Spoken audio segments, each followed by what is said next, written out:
By now, you probably started noticing something because in this series, we have been breaking it down step by step.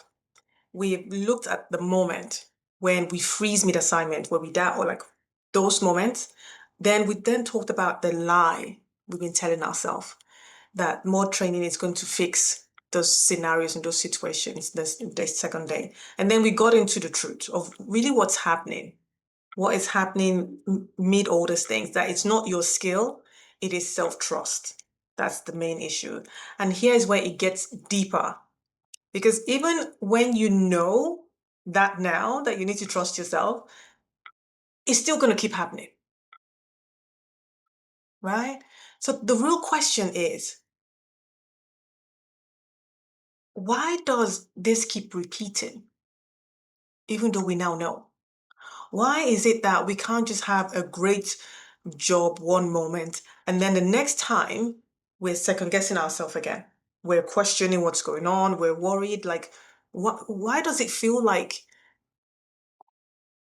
progress? And then all of a sudden, we're right back in the same place of like judging ourselves and worrying about what's going on and thinking that we've messed up. Here's why. Your hesitation isn't random. Because sometimes we think it is. It's actually a pattern.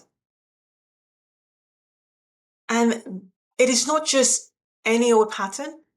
This is one that your brain has been rehearsing over and over and over again. Because your brain doesn't respond to the moment.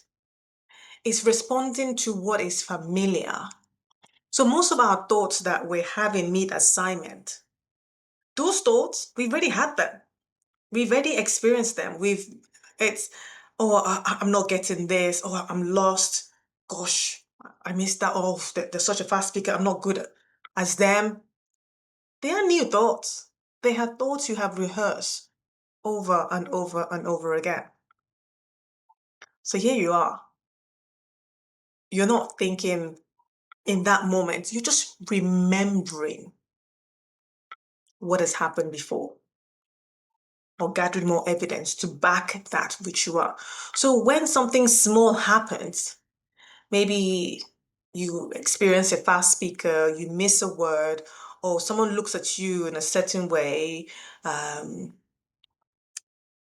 you don't pause. You don't just pause and then choose what to do next. You're actually replaying when that has happened to you before, when another scenario where that thing has happened. Something like it makes you,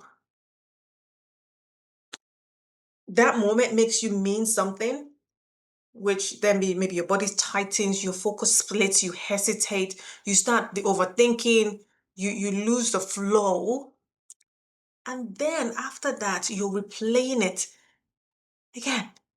You're replaying it. And every time you're replaying that scenario, that moment, guess what? You're reinforcing it. You're locking it in. And this is why it feels automatic, even if it's a split second. And it isn't something that just happened once. It's happening predictably. It's just because familiar doesn't mean correct. This is what I want us to understand. When something's familiar, it just means that it's been repeated. And the repetition can happen under pressure. And you you you don't rise from it, it will return. You see it again. It would happen because you're not reacting to the job. What you are reacting to, you're reacting to the pattern you have rehearsed over and over again. You're trained your brain to expect this. And then the brain is like, okay, because your brain doesn't care what you want. It just gives you what you've asked for and repeats what you've practiced. Because it doesn't know, like, to choose best for you. So trying to fix the moment won't change this. So thinking that more training would change this, no. Waiting to feel confident will change this, no.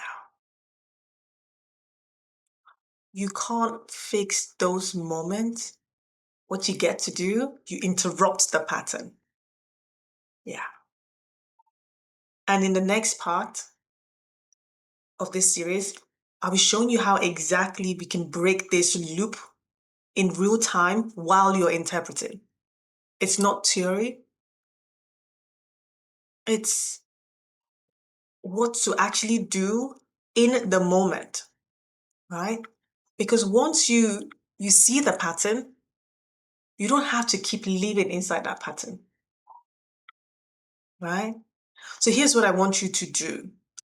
I want you to think about when, say, a last appointment where the situation happened, where what exactly did a shift happen? Like, what was that moment that you shrunk or you hesitated or whatever that pulled you out of flow, that affected the process, affected how that is?